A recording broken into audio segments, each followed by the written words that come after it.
जंग का मैदान तैयार हो चुका है। विध्वंसक हथियारों की जबरदस्त नुमाइश की जा रही है। भीषण तरीके से बम, गोला और बारूद बरसाया जा रहा है। सुपर पावर अमेरिका और रूस के बारूदी धमाकों से आधी धरती थर्रा उठी है।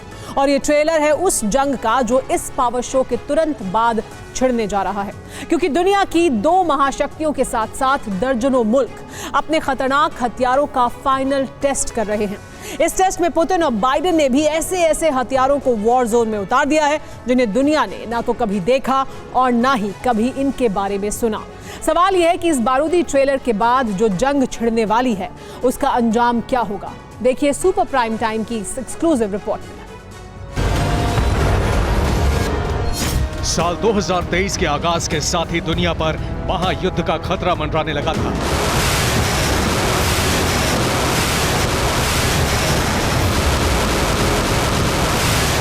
जैसे जैसे दिन और महीने बीतते जा रहे हैं, वैसे वैसे प्रचंड युद्ध की आहट ने हर किसी को सन्न कर रखा है।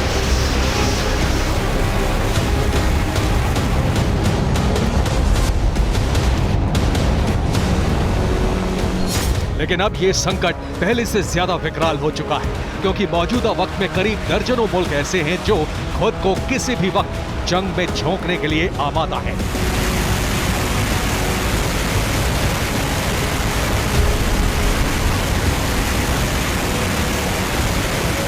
हालात ठीक वैसे ही बनते दिखाई दे रहे हैं जैसे पहले और दूसरे विश्व युद्ध के दौरान बने थे।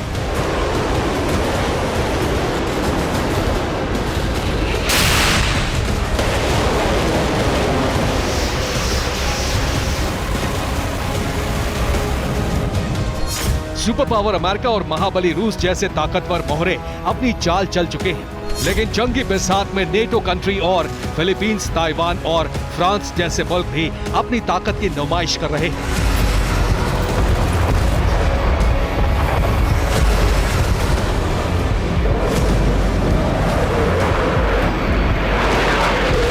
ऐसे में यह कहना गलत नहीं होगा कि साल 2023 में महाजंग हो सकती है, क्योंकि हर मुल्क अपने दुश्मन से आर पार के मूड में है। जमीन से लेकर आसमान और गहरे समंदर में विध्वंसक लड़ाकों को उतार दिया गया है।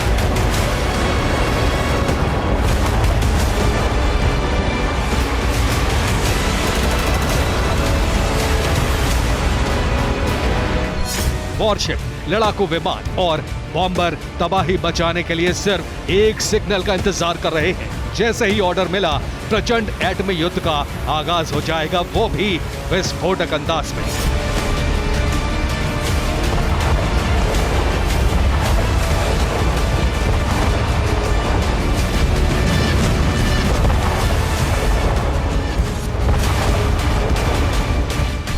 सबसे पहले आपको बताते हैं कि वो कौन से मुल्क हैं जिन्होंने अपने बारूदी गोदामों को खोल दिया है। वो कौन से मुल्क हैं जिनके विध्वंसक जल थल नभ में कोहराम मचा रहे हैं।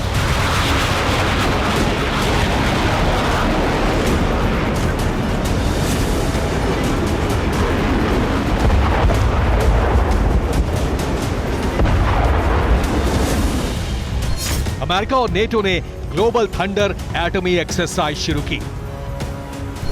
यूएस नॉर्दर्न कमांड ने विजिलेंट शील्ड युद्धाभ्यास का आगाज किया। साउथ चाइना सी में फिलीपींस अमेरिका की joint live fire drill. Arctic सागर में रूस की नॉर्दर्न फ्लीट ने वॉर एक्सरसाइज शुरू की।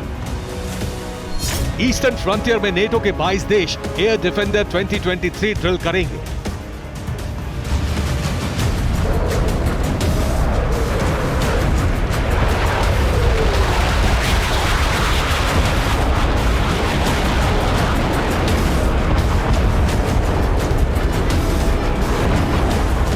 अब तक जो दो विश्व युद्ध लड़े गए उनकी शुरुआत यूरोप से हुई और धीरे धीरे दुनिया भर के दर्जनों मुल्क इसमें शामिल हो गए। इस बार ऐसा होता दिखाई दे रहा है क्योंकि साल 2022 में युद्ध रूस यूक्रेन के बीच ईस्टर्न यूरोप में शुरू हुआ।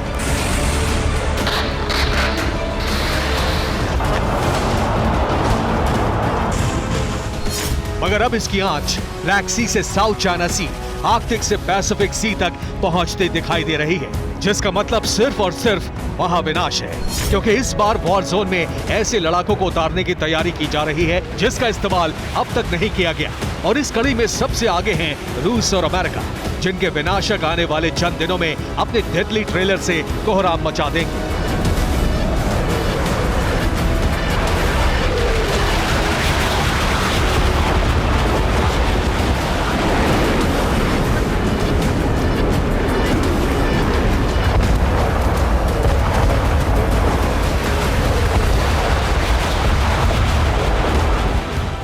दरअसल रूस और अमेरिका ने अलग अलग वॉर फील्ड में जिन युद्धाभ्यास का आगाज किया, उनमें ऐसे हथियारों की बारूदी नुमाइश की जाएगी जिनके एक प्रहार से तबाही मच सकती है।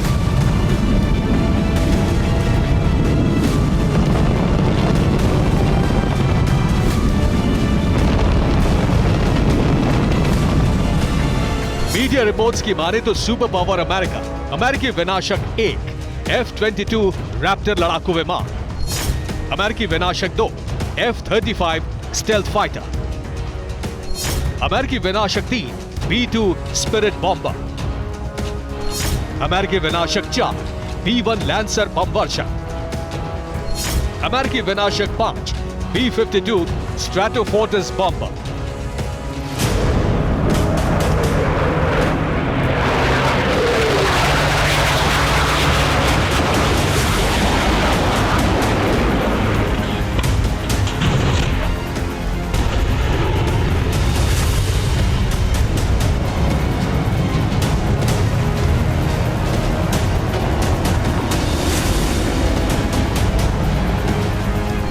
रूसी विनाशक 1 Su-57 स्टेल्थ फाइटर,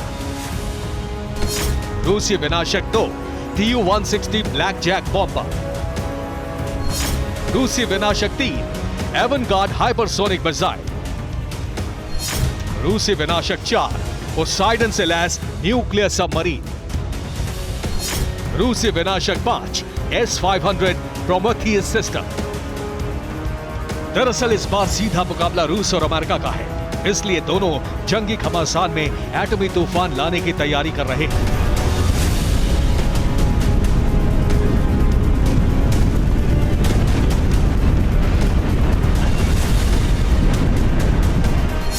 क्योंकि रूस और अमेरिका जिन हथियारों को वॉर ड्रिल में इस्तेमाल करेंगे, जिनके जरिए शक्ति प्रदर्शन करेंगे, उनकी असली ताकत ही है न्यूक्लियर प्रहार करना, बेहिसाब तबाही मचाना।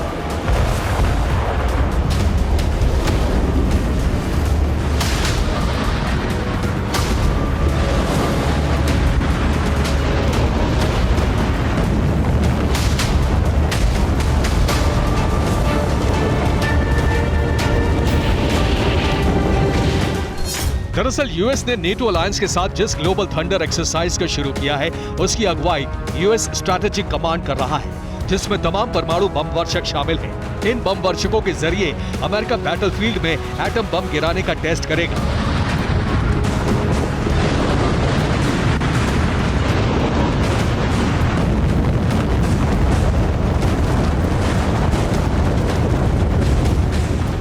आपको बता दें कि वैसे तो अमेरिका के जंगी खाने में बॉम्बर्स की पूरी फौज है, मगर जिस स्टेल्थ बॉम्बर से दुनिया थर्राती है, एयर जोन में जिसकी दस्तक से ही दुश्मनों की सांसें थम जाती हैं, वो है B-2 स्पिरिट स्टेल्थ बॉम्बर।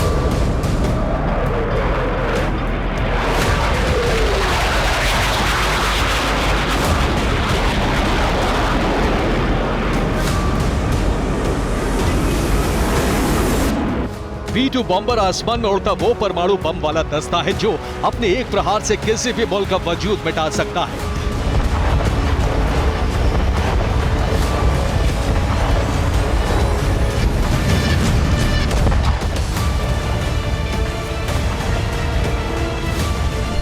ये बम वर्षक स्टेल्थ क्रूज मिसाइलों से भी लैस है।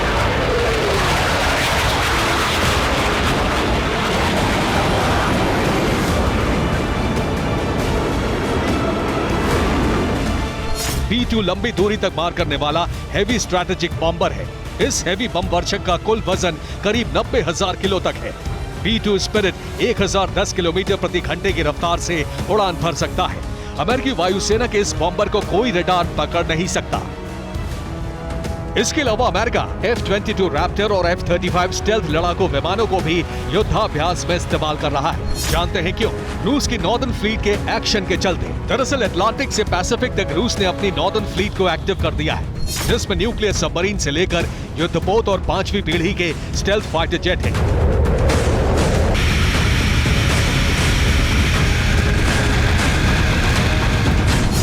बस पुतिन के इसी एटॉमिक चक्रव्यूह को तोड़ने के लिए महाशक्ति अमेरिका अपने तमाम सहयोगियों के साथ एक्शन में है, ताकि हर हाल में रूस को बैकफुट पर लाया जा सके।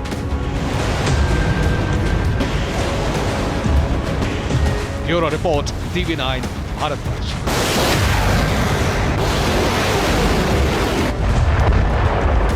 रूस यूक्रेन विजय से सिर्फ 32 दिन दूर है। ये वो सच है जिसे अमेरिका और यूक्रेन मिलकर अब तक छिपाते रहे हैं। अमेरिका के टॉप सीक्रेट डॉक्यूमेंट लीक होने के बाद यूक्रेन की असल हालत का राज खुला है। अमेरिकन मीडिया, जो अब तक यूक्रेन को जंग का रुख पलटने वाला देश कहता रहा है, ये दावा खुद उसने किया है। दरअसल यूक्रेन के पास हथियारों की कमी हो रही है। उसके अटैक और डिफेंस करने वाले हथियार खत्म होने के कगार पर हैं। इधर रूस ने एक सामान्य बम को एडवांस्ड वेपन बना दिया है और उससे यूक्रेनी मोर्चों को तबाह कर रहा है। रणभूमि में ताजा अपडेट जानने के लिए देखिए यह रिपोर्ट। युद्ध लड़ने के काम आने वाली मशीनरी में यूक्रेन बहुत कमजोर है, पर उसकी प्रोपेगेंडा मशीनरी बहुत तेज है।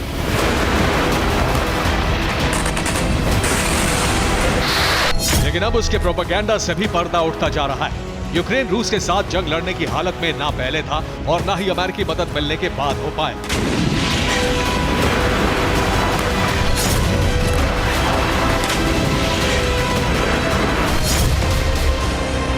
यूक्रेन की हालत का असली राज पेंटागन के टॉप सीक्रेट डॉक्यूमेंट के लीक होने के बाद खुला है। सोशल मीडिया पर लीक हुए पेंटागन के टॉप सीक्रेट दस्तावेजों से पता लगा है कि यूक्रेन को होने वाली वेस्टर्न देशों की हथियारों की सप्लाई अब कम पड़ने लगी है। पेंटागन की इंटेलिजेंस रिपोर्ट में यह बात दर्ज है कि यूक्रेन के हथियार बहुत जल्द खत्म होने वाले हैं। लीक हुए इन दस्तावेजों में लिखा गया है कि यूक्रेन के पास एयर डिफेंस सिस्टम की मिसाइलें खत्म होने वाली हैं। यूक्रेन के पास टैंकों की कमी है। यूक्रेन के पास शेल्स बहुत कम बचे हैं।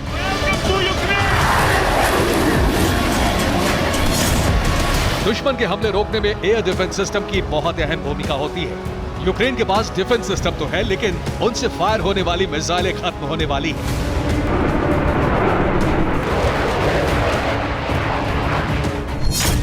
यूक्रेन रूस में बने बुक मिसाइल सिस्टम इस्तेमाल कर रहा है। अमेरिका के लीक डॉक्यूमेंट के मुताबिक इस सिस्टम की मिसाइलें 13 अप्रैल तक खत्म हो जाएंगी। यूक्रेन रूस में बना S-300 एयर डिफेंस सिस्टम भी इस्तेमाल कर रहा है। डॉक्यूमेंट में लिखा है कि इस सिस्टम की मिसाइलें 3 मई तक खत्म हो जाएंगी।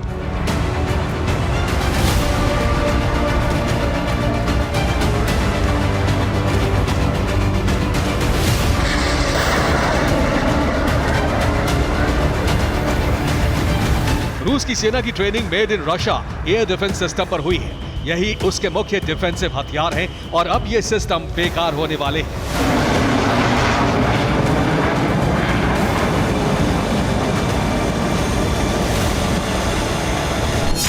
इन सिस्टम की मिसाइलें खत्म होने का मतलब युद्ध में रूस की एयर सुप्रीमेसी,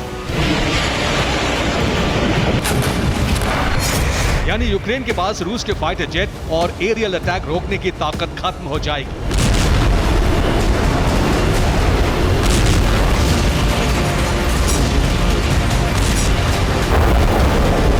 ये सब जानकारी डॉक्यूमेंट लीक होने से सार्वजनिक हुई है। डॉक्यूमेंट लीक होने से व्हाइट हाउस भड़का हुआ है। अमेरिका ने कहा है कि इन दस्तावेजों को लीक करने वाले सोर्स का पता लगाया जा रहा है। यूक्रेन की असली हालत सार्वजनिक होते ही रूस ने निर्णायक हमले की तैयारी कर ली।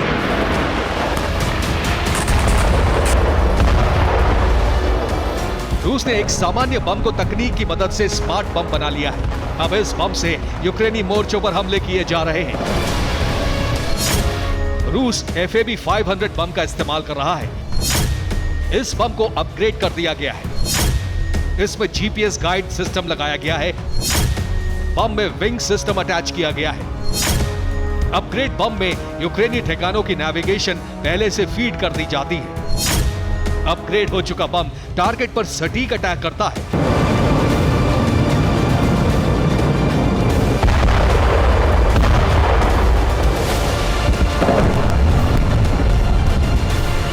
यानी रूस ने तकनीक का इस्तेमाल करके बम को मिसाइल बना लिया है और यूक्रेनी ठिकानों पर अटैक कर रहा है। रूस के रक्षा मंत्री ने FAB-500 का प्रोडक्शन बढ़ाने का आदेश जारी किया है। सर्गेई शोइगु FAB-500 स्मार्ट बम बनाने वाली कंपनी का दौरा भी कर चुके हैं।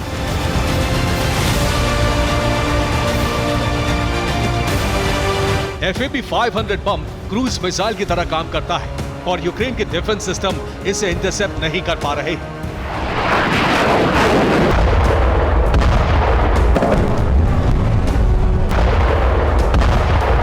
इस बम के इस्तेमाल से रूस के फाइटर जेट को बड़ा फायदा हुआ है।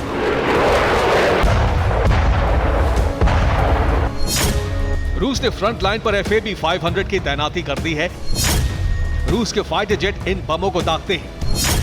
रूसी फाइटर जेट यूक्रेन के डिफेंस सिस्टम की रेंज से पहले ही बम दाग देते हैं। बम दागकर फाइटर जेट लौट जाते हैं। कम ऊंचाई पर उड़ते क्रूज मिसाइल जैसे FAB-500 को यूक्रेन रोक नहीं पाता। यानी रूस के फाइटर जेट सुरक्षित हैं और यूक्रेनी ठिकानों पर FAB-500 से तबाही मच रही है। अब यूक्रेन के डिफेंस सिस्टम की मिसाइलें खत्म होने वाली हैं और ईस्टर्न फ्रंट पर यूक्रेनी मोर्चों का साफ होना तय माना जा रहा है।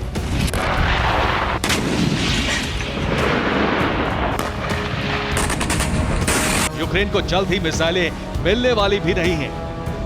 लीक रिपोर्ट से पता चला है कि मार्च की शुरुआत में युद्ध के हालात पर नेटो ने एक सीक्रेट रिपोर्ट तैयार की थी। रिपोर्ट में नेटो चीफ स्टोल्टनबर्ग ने लिखा है कि यूक्रेन प्रोडक्शन रेट से कई गुना ज्यादा तेजी से हथियार बर्बाद कर रहा है और मांग और आपूर्ति के फासले को जल्दी से पूरा नहीं किया जा सकता। यूक्रेन को वेपन सप्लाई 1 साल से ज्यादा समय से जारी है, लेकिन अब मामला उस मोड़ पर आ पहुंचा है जब नेटो के हथियार बनाने वाले देशों के सामने अपने बचाव के लिए हथियारों की कमी आने लगी है। इसीलिए ये माना जा रहा है कि यूक्रेन अब रूस के सामने कभी भी घुटने टेक सकता है, क्योंकि लीक डॉक्यूमेंट में लिखा है कि गर्मियों में यूक्रेन के बड़े हमले से ज्यादा फायदा नहीं होगा। रूस के कब्जे वाले इलाकों पर हमला करने के लिए यूक्रेन के पास जरूरी ताकत नहीं है। युद्ध रुकवाने के लिए यूक्रेन को बातचीत के लिए राजी करना चाहिए। 1 साल से कहा जा रहा है कि नेटो रूस को झुकाकर दम लेगा, लेकिन लीक रिपोर्ट इशारा कर रही है कि रूस की जीत तय है, क्योंकि रूस की बर्बादी के लिए नेटो देश अपना घर नहीं फूंकने वाले। Bureau report, TV9 Bharatvarsh. Bakhmut के बाहरी इलाकों में यूक्रेन ने एयर अटैक किया है। फ्रंटलाइन पर पहुंचे यूक्रेन आर्मी के हेलीकॉप्टर, ऐसी जानकारी मिल रही है। तस्वीरें देखिए, जमीन पर लड़ रहे रूसी सैनिकों पर मिसाइलें दागी गईं। बेहद कम ऊंचाई पर उड़ते हेलीकॉप्टर से फायरिंग की गई। देखिए किस तरह से कम ऊंचाई पर उड़ते हेलीकॉप्टर से फायरिंग की गई है बाखमुत में।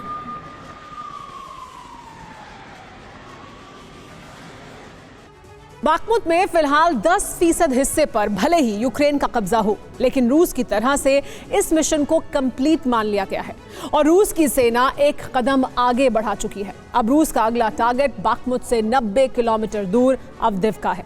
बाखमुत की तरह ही यहाँ भी रशियन फौज रिहायशी इलाकों को खंडहर में तब्दील कर रही है। रॉकेट से इमारतों पर हमले हो रहे हैं। अवदिव्का के लोग घर छोड़कर भाग रहे हैं। यूक्रेन की सेना ने मोर्चा संभाला है। हमले ठीक बाखमुत की तरह ही हो रहे हैं, तो जाहिर है अंजाम भी वैसा ही होगा। रिपोर्ट के मुताबिक यहां भी बड़ा नरसंहार हो रहा है, क्योंकि बारूद जिन इलाकों पर बरसा है वहां आम लोग रहते हैं। बाखमुत समतल हो चुका है।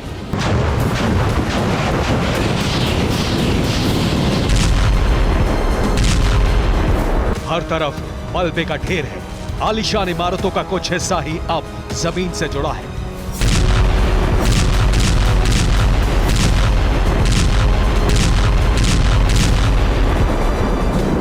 बदरंग बाखमुत से यूक्रेन की सेना निकल चुकी है। हर तरफ रूस के सैनिक तैनात हैं। जिस जगह को बचाने के लिए 8 महीने से अधिक समय तक यूक्रेन की सेना डटी रही, अब उसे बचा पाने की तमाम उम्मीदें खत्म हो गई हैं।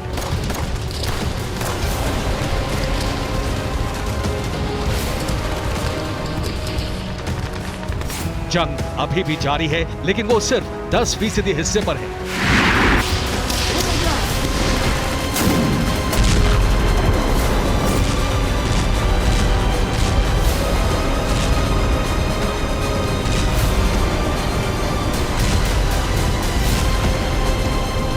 बाखमुत में बारूदी कोहराम का दायरा भले ही सिमट गया है, लेकिन ना तो रूस की सेना ने चैन की सांस ली है और ना ही यूक्रेन की फौज को सुकून है।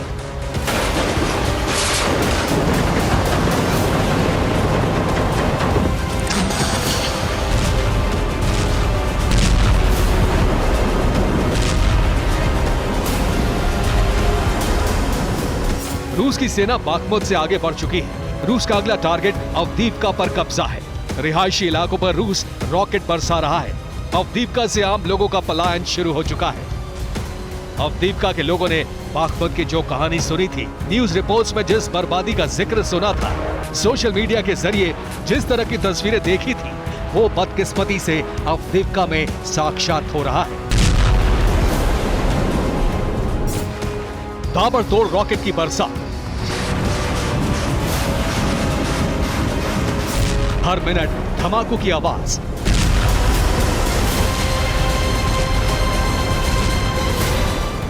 खंडहर बन चुकी बड़ी बड़ी इमारतें,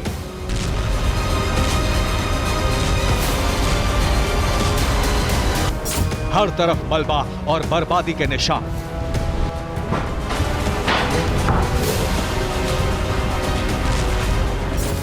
देखकर तो यही लगता है कि यह बाखमुत का वीडियो है।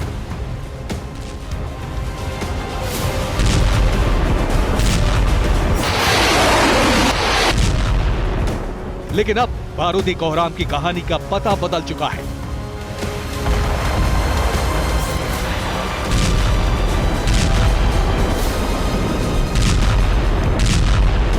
रशियन फोर्स बाखमुत से आगे बढ़ चुकी है और अब यूक्रेन के अवदीव्का पर भीषण प्रहार हो रहा है। तस्वीरों की तरह अवदीव्का की तबाही की कहानी भी डरावनी है। बाखमुत की तरह ही ये इलाका वीरान होता जा रहा है।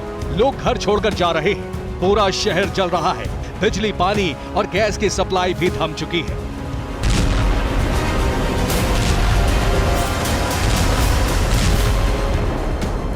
युद्ध से पहले अवदीव्का की आबादी 32,000 थी। अब अवदीव्का में सिर्फ 1800 लोग ही बचे हैं। यूक्रेन की सेना ने 800 लोगों को शिविरों तक पहुंचाया है। सोमवार को रूस की वायुसेना ने एक ऊंची इमारत को निशाना बनाया। फाइटर जेट के हमले में इमारत का ऊपरी हिस्सा तबाह हो गया।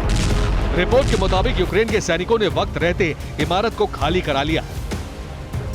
पुतिन की सेना का टारगेट अवदीव्का के रिहायशी इलाके हैं। रशियन फौज इंफ्रास्ट्रक्चर के साथ बड़ी बड़ी इमारतों को निशाना बना रही है। मॉल, मार्केट और shopping complex, gas supply station तबाह कर दिए गए हैं। बिजली की सप्लाई भी बंद है। बाखमुत हाथ से जा चुका है। अवदीव्का जाने वाला है। लेकिन ज़ेलेंस्की की रणनीति में कोई खास बदलाव नहीं है। ज़ेलेंस्की अभी भी सैनिकों से मुकाबला करने के लिए कह रहे हैं। ज़ेलेंस्की को लग रहा है कि पश्चिमी देशों से आ रहे टैंक से बाखमुत को भी वापस लिया जा सकता है। रूस डिप्लीटेड यूरेनियम वाले शेल्स पर लगातार पश्चिमी देशों को चेतावनी दे रहा है, लेकिन यूक्रेन को टैंकों की सप्लाई शुरू हो चुकी है।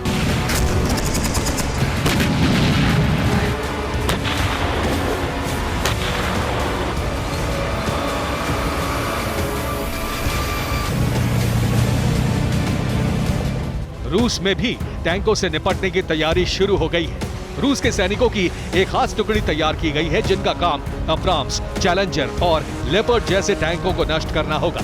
रूस ने अपनी फोर्स को टैंकर हंटर का नाम दिया है।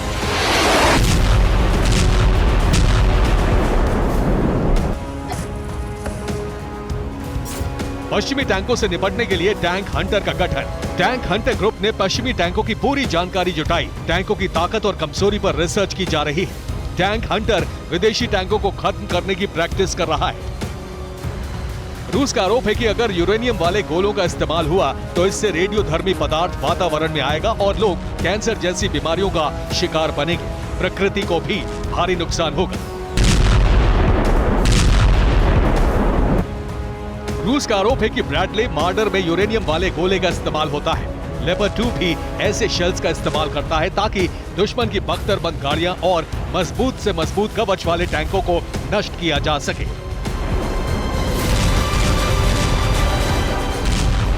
अब रूस एक तरफ लगातार पश्चिमी देशों को धमकी दे रहा है तो वहीं इससे निपटने की तैयारी में भी है। रूस ने अब टैंक हंटर फोर्स तैयार की है ताकि पहले ही पता चल सके कि रूस को किस तरह के हथियारों का इस्तेमाल करना है।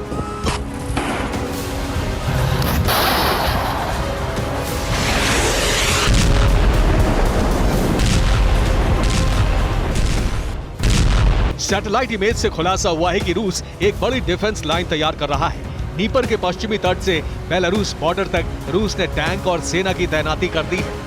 माना जा रहा है कि ये सब लेपर्ड, चैलेंजर, ब्रैडली और AMX-10 जैसे विध्वंसक हथियारों के प्रहार का मुकाबला करने की तैयारी है। रूस को इस बात का बखूबी अंदाजा है कि पश्चिमी टैंकों के आते ही यूक्रेन की तरफ से बारूद की बरसात होगी। रूस में फिलहाल कॉर्नर E और मेटिस एंटी टैंक मिसाइलों का उत्पादन बढ़ाया गया है। 800 लॉन्चर और 4000 एंटी टैंक मिसाइलों को डिफेंस लाइन पर लगाया गया है। इसके अलावा रूस अपने टैंकों को भी मॉडर्न कर रहा है। Bureau report, TV9 Bharatvarsh. रूस यूक्रेन में महाविनाशक जंग का नया अध्याय शुरू होने वाला है। जमीन से लड़ी जाने वाली जंग में अब भीषण आसमानी प्रहार होगा। रूस ने ऐसा ब्रह्मास्त्र तैयार कर लिया है जो यूक्रेन में मातम ला देगा। सर्दियां निकल चुकी हैं, गर्मियों में मौत का मातम दिखेगा। ज़ेलेंस्की को उनकी जिद बहुत भारी पड़ने वाली है। आखिर क्या है रूस की ऐसी विध्वंसक तैयारी जिसने यूक्रेन से लेकर पेंटागन तक को सन्न कर दिया है? देखिए स्पेशल रिपोर्ट, आसमान में इंतकाम, महाविनाश का नया मैदान।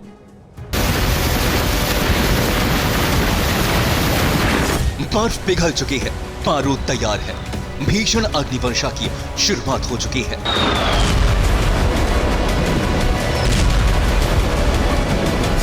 एक साल की जंग में जो अब तक नहीं हुआ वो अब होने वाला है।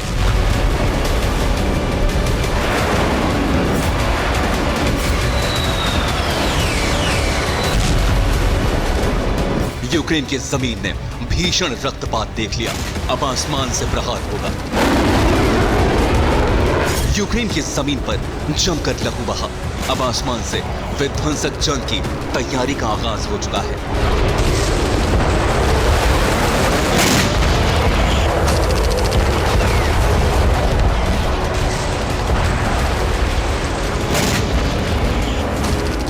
रूस ने इस जंग में अब तक अपने सबसे खूंखार शिकारियों का इस्तेमाल किया है।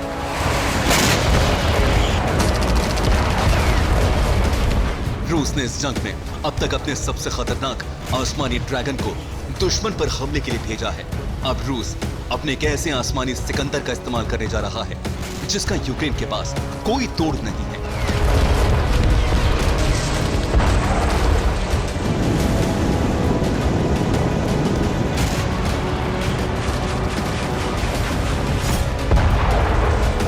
यह जमीन पर रहकर सैकड़ों किलोमीटर दूर नजर रखेगा और दुश्मन को हवा में ही ढेर कर देगा।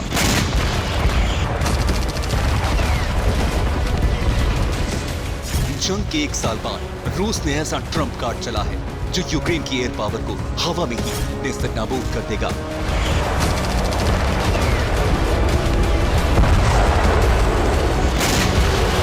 रूस ने जंग के एक साल बाद अपने सबसे खतरनाक रडार स्टेशन डिप्लॉय कर दिया है।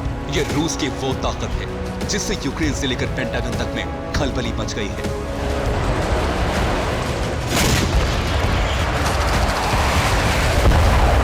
रूस का वो हथियार जिसके सामने यूक्रेन के फाइटर जेट फेल है।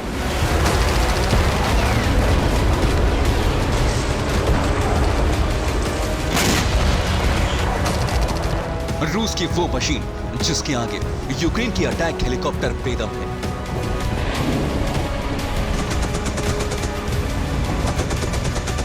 रूस की वो ताकत जिसके आगे यूक्रेन की बैलिस्टिक मिसाइल्स नाकाम है। रूस की वो शक्ति जिसके आगे मल्टी लॉन्च रॉकेट सिस्टम भी फेल है। यह है जंग में रूस का सबसे घातक स्काई स्कैनर। इस रडार स्टेशन को गौर से देखिए। यह मोबाइल रडार स्टेशन है जिसे आसानी से कहीं भी मूव किया जा सकता है। यह रूस का नियोबियम रडार स्टेशन है जिसे जंग में 1 साल बाद इस्तेमाल किया जा रहा है, जिसके सामने यूक्रेन का पूरा एयर अटैक फेल हो जाएगा।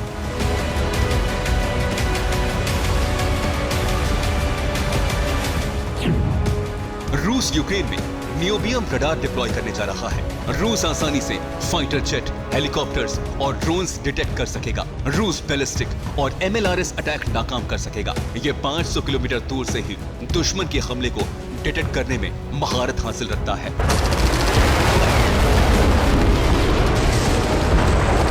रूस जंग में इस बार अपने पूरे फायर पावर का इस्तेमाल कर रहा है। रूस ने यह ब्रह्मास्त्र काफी समय बाद सोच समझ कर उतारा है और यूक्रेन को भी रूस की आसमानी ताकत का अच्छी तरह अंदाजा है। इसीलिए यूक्रेन के रक्षा मंत्री ने पश्चिमी देशों से गुहार लगाई है।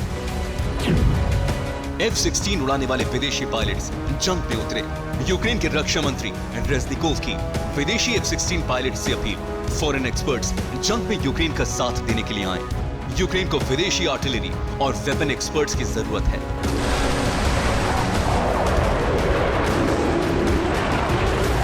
यूक्रेन को उसका सच पता है। ज़ेलेंस्की जानते हैं आसमान में उनकी फौज रूस का मुकाबला नहीं कर सकती।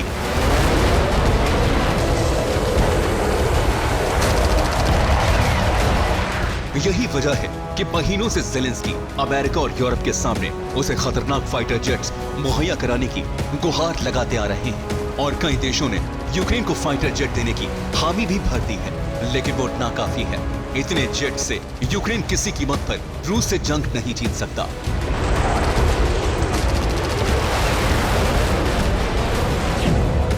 पोलैंड से यूक्रेन को 4 MiG-29 फाइटर जेट मिले हैं।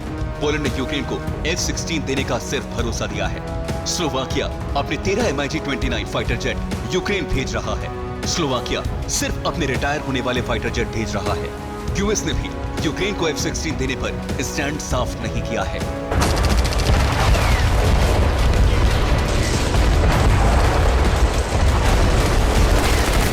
ज़ेलेंस्की चीख कर अमेरिका से F-16 मांग रहे हैं। यूक्रेन के मिलिट्री चीफ वैलेरी ज़ेलेन्स्की कह रहे हैं यूक्रेन को F-16 चाहिए। यूक्रेन के रक्षा मंत्री रेज़निकोव अमेरिका से F-16 की गुहार लगा रहे हैं, लेकिन अमेरिका ने अब तक खुलकर कुछ भी नहीं बोला है। यूक्रेन उस मझधार में है जहां से न वो सरेंडर कर सकता है और न ही जंग में जीत हासिल कर सकता है।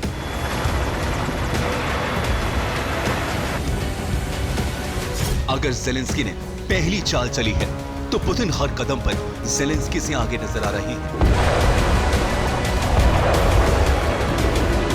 इस बार रूस के आसमानी ड्रैगन के आगे यूक्रेन का पूरा एयर अटैक फेल है, क्योंकि जंग में अब है रूस का स्काई स्कैनर। रूस की वो आसमानी ताकत जो जंग में उसकी 100% जीत की गारंटी है।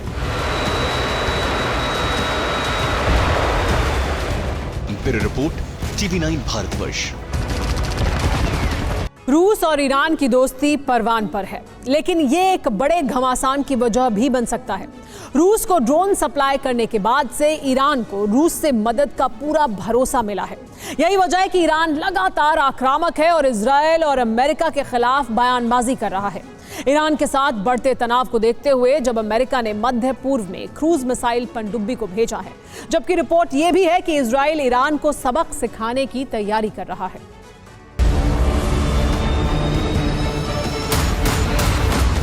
समंदर शांत है, लेकिन समंदर की सतह पर मौजूद ये पनडुब्बी जाहिर कर रही है कि माहौल कितना गर्मा चुका है।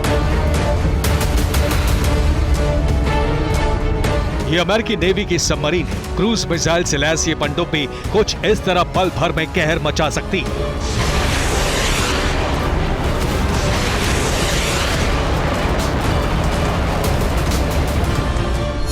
मिडिल ईस्ट में तैनात ये पनडुब्बी इशारा कर रही है कि जंग का एक मोर्चा यहां भी खुल सकता है।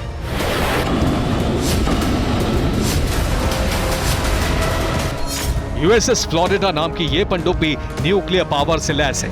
युद्ध शुरू हुआ तो इस पनडुब्बी से America 154 Tomahawk land attack cruise मिसाइलों से पूरे इलाके में कोहराम मचा सकता है।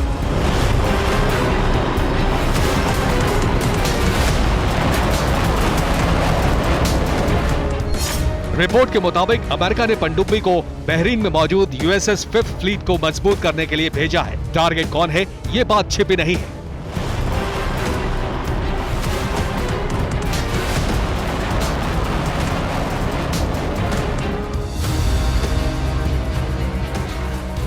पुतिन और इब्राहिम रईसी की दोस्ती ने ईरान का हौसला हाई कर दिया है और अब ईरान रह रहकर अमेरिका और इजराइल को आंखें दिखा रहा है।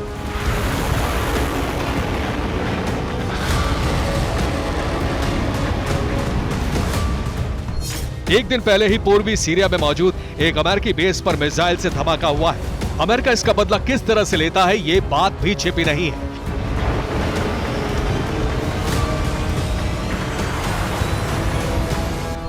कुछ दिन पहले ही अमेरिका ने आतंकियों के ठिकाने पर हमला किया था। बीते कुछ दिनों में सीरिया में संदिग्ध इजरायली हवाई हमलों में 2 ईरानी सैन्य सलाहकार मारे गए हैं। इसके बाद से तनाव का माहौल है। इजराइल के हमले के बाद इंटरनेशनल मीडिया में ये चर्चा है कि इजराइल ईरान पर आगे और भी हमले करने वाला है। वहीं ईरान भी हमले का बदला लेने की तैयारी कर रहा है।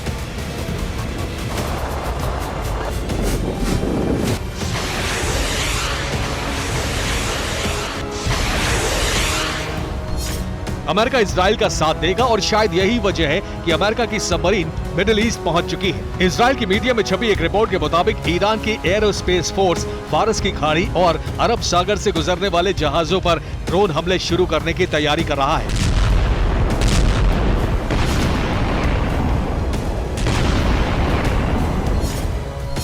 पीएम नेतन्याहू ने भी संकेत दिया है कि अब कुछ बड़ा होने जा रहा है। इजरायली पीएम ने कहा है कि देश पर आतंकवादी हमला हुआ है और इजराइल इसका बदला लेगा।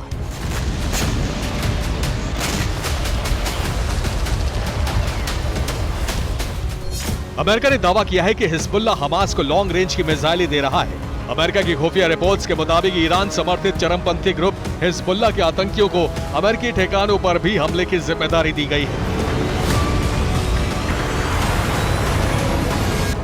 मिडिल ईस्ट की तस्वीर बिल्कुल साफ है। अगर मिडिल ईस्ट में ईरान इजराइल के बीच जंग की शुरुआत होती है तो अमेरिका इजराइल के साथ होगा और रूस ईरान की मदद करेगा। ईरान को काबू में रखने के लिए अमेरिका कई बरसों पहले ही उसे चारों तरफ से घेर चुका है। इस मैप के जरिए समझिए कि कैसे ईरान की छोटी सी गुस्ताखी उस पर भारी पड़ सकती है। कतर, यहाँ अमेरिका का सबसे बड़ा मिलिट्री बेस मौजूद है। यहाँ करीब 13,000 अमेरिकी सैनिक मौजूद हैं। यूएस एयरफोर्स सेंट्रल कमांड का मुख्यालय है। बहरीन, अमेरिका के 7,000 सैनिक यहाँ मौजूद हैं। अमेरिका की नेवी और वायुसेना भी मौजूद है। इसके बाद इराक, कुवैत, जॉर्डन, ओमान, तुर्की, सीरिया और सऊदी अरब में भी अमेरिकी बेस मौजूद है। एक अनुमान के मुताबिक ईरान के करीब अमेरिका के 65,000 सैनिक मौजूद हैं। एयर बेस पर अमेरिकी फाइटर जेट और बॉम्बर मौजूद है। पेंटागन से ऑर्डर रिलीज होते ही ईरान को अमेरिकी बेस से अटैक का सामना करना पड़ेगा, जबकि दूसरी तरफ रूस खुद युद्ध में उलझा है और ऐसे हालात में वो ईरान के लिए क्या कर सकेगा, ये बड़ा सवाल है।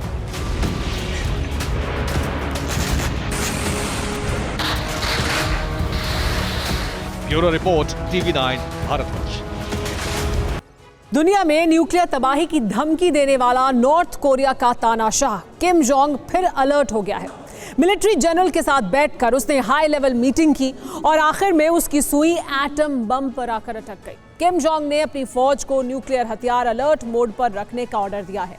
किम की धमकी में साउथ कोरिया में न्यूक्लियर सुनामी के साथ साथ वॉशिंगटन में विनाश का सबूत भी है। बारूद के ढेर पर बैठा किम जोंग जाग गया है।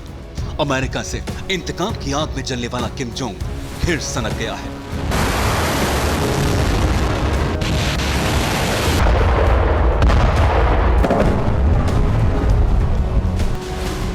साउथ कोरिया में एटमी सुनामी लाने की धमकी देने वाला किम जोंग अब महाविनाश का सायरन बजा रहा है।